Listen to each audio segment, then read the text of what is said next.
welcome to Mini Adventures. This video is for us to make the map for the August Patreon drop. So what I do, for those of you who are new, which is pretty much all of you, to make my maps is I make them pretty random.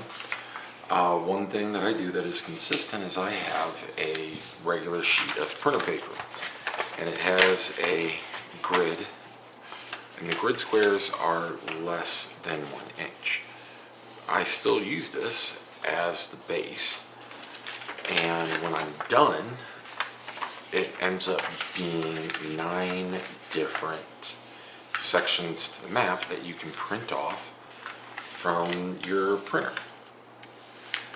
And so that's what we're getting ready to do, is put that together and get everything ready to go. Now, for this month's adventure, I pulled a miniature of a female ranger, and I did a random figuring out of a TV show to base this month's adventure on, and I rolled up Parks and Rec. So since then, I've done some thinking on how that adventure is going to go.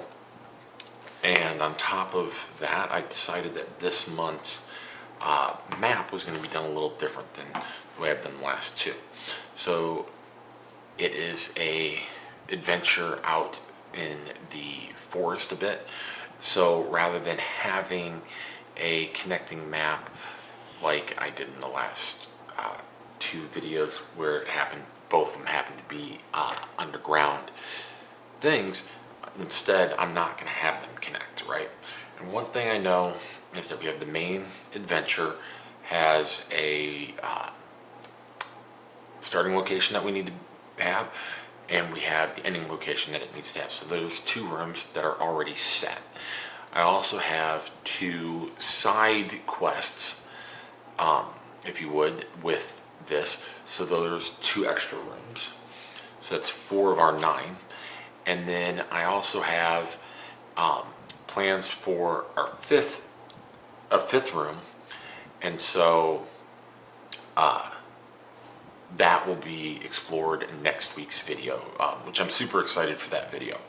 But so that leaves 4 other rooms that are going to be a little bit more working with. So first thing that I do is I figure out how big the rooms are. Now this month, I completely redid the main roll tables, but then I adjusted them specific for this month. So first thing that we're going to do is figure out how big rooms are going to be, right? And so instead of my normal D8 table, I'm doing a D6 table.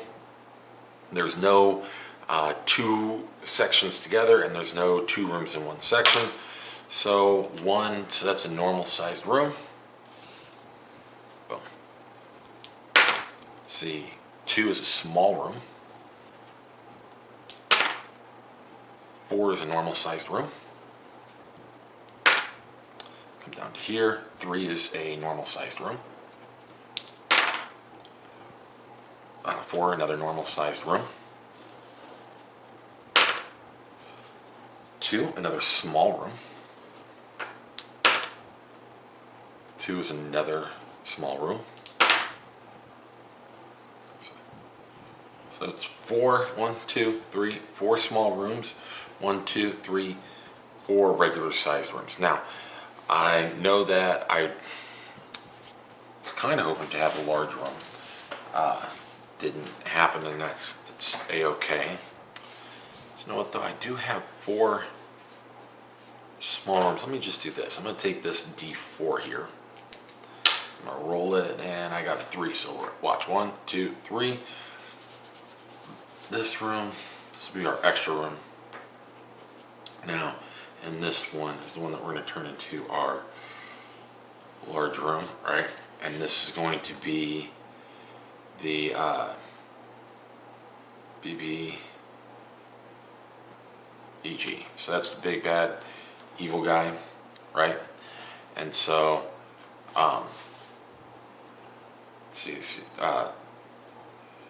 TV, so this is going to be one of my side battles. I know what the T stands for. And then up here is PB. Again, P's for one of the side quests, right? So those are two side quest rooms. That's what I'm going to keep calling them, even though they're clearings in the forest. And then we're going to call this main quest start. Okay, and so now I have 1, 2, 3, 4 other rooms that I need to, you know what, I don't need this to be the BBEG room. We're going to do this one, BBEG, right? I'm going to leave that so that we can potentially use it for something else. So next thing we need to roll for is what kind of threat we're going to have. Don't need to roll for any of these three, these four. I already know what's going on in those. We just need these four. So let's see this room right here. What kind of threat are we going to have in there? 4 is a treasure. Not sure if I love that yet, but we'll find out. 1 is a mob, and you know what? Mob, and we're going to switch these two out, right? So I'm going to put the treasure in here and the mob over there, down here. We're going to put the mob right here, mob, and then for right here, a monster. When I say monster, I'm generally talking anywhere from 2 to 5 of the same creatures. Mobs are 5 or more. And so, yeah, that's what we've got.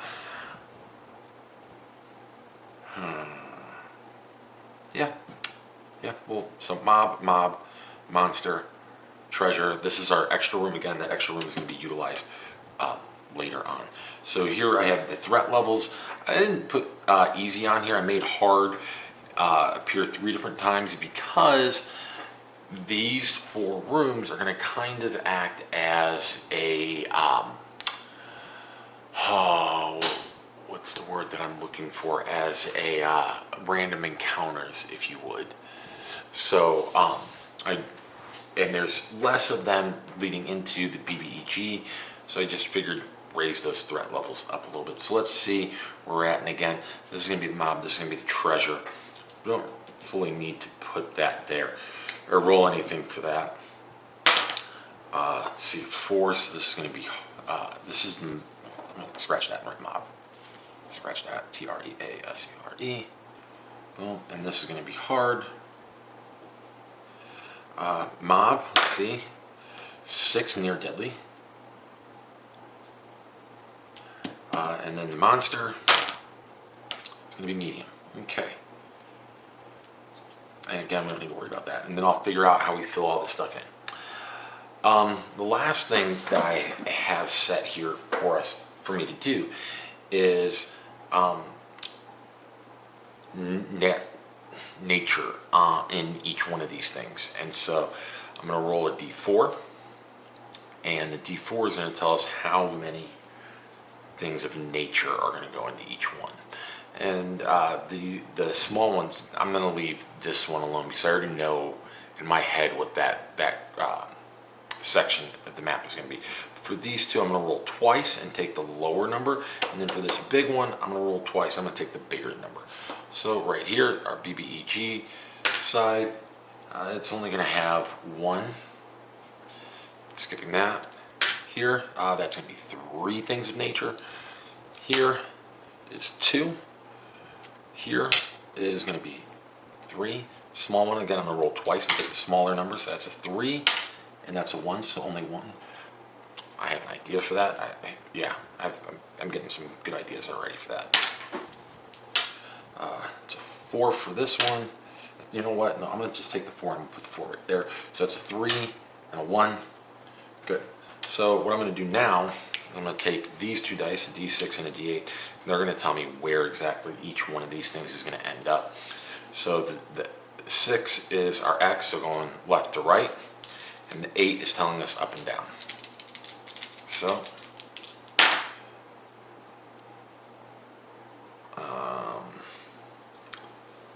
X is 5, Y is 8. So it's even possible that that's just going to be completely off of our grid altogether. 3 of them for here.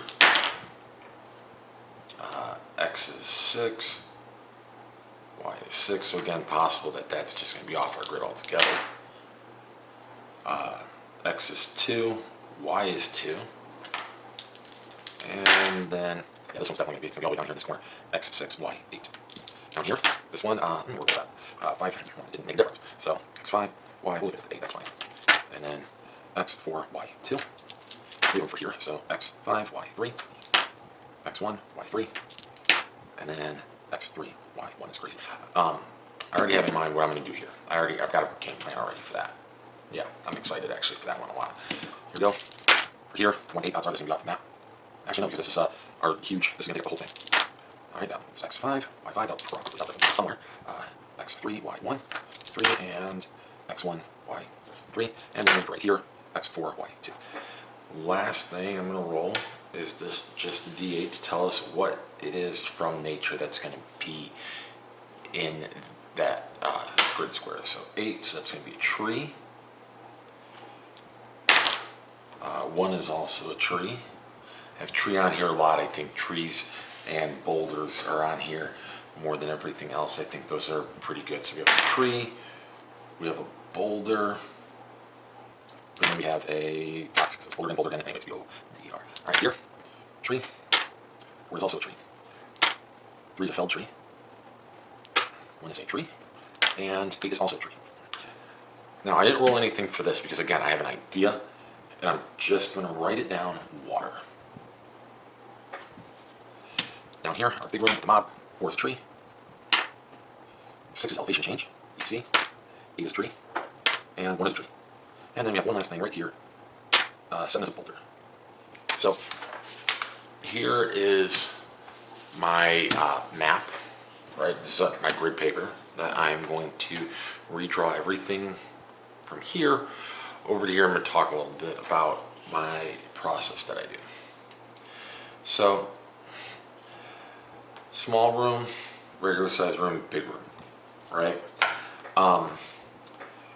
Regular sized room, I usually leave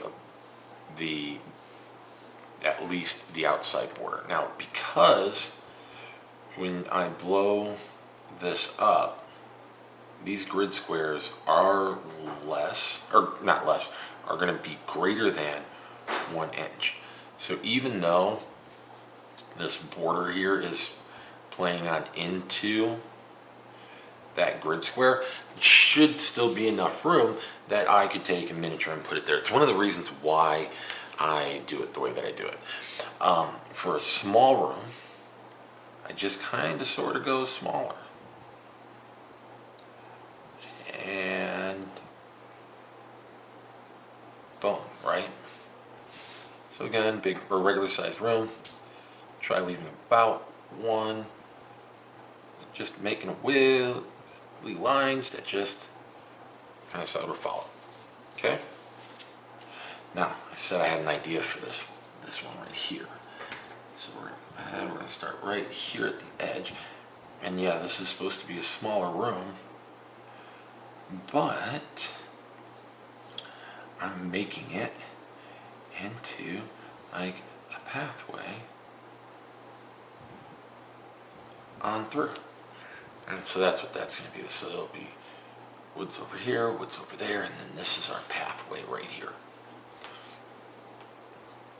And again, right here, just making them differently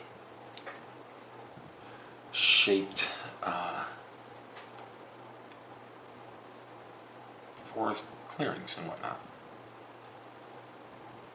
So just like that. Now for the big room, my border goes into that last outermost row and column of that section. Boom. and now it's just bigger. And this is another, our last small room. I'm just gonna make it a little bit different. Another one, right? And so now we have our 8 sections, and again, this section is being left alone. I'm gonna do something special with that section. We're gonna check that out next week's video. And so, what do I do with this, these nature things, as I called it? 2-2, right here is 2-2.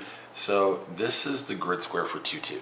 So for this section, and so I'm going to put a boulder on the map right there, right? 6-8 again, so that's going to be right off the map. So that is completely gone. 6-6 off the map. So this actually still only ends up with one thing. Let's see, 4-2. 4-1-2 right here. This is going to be a tree, right? So right inside that grid square is going to be, I'm going to draw a tree right there. And so that's our map. Thank you for watching. Give it a good old like, give me a subscribe, and please come back next week so that you can see what it is exactly that I'm doing with this grid square right there.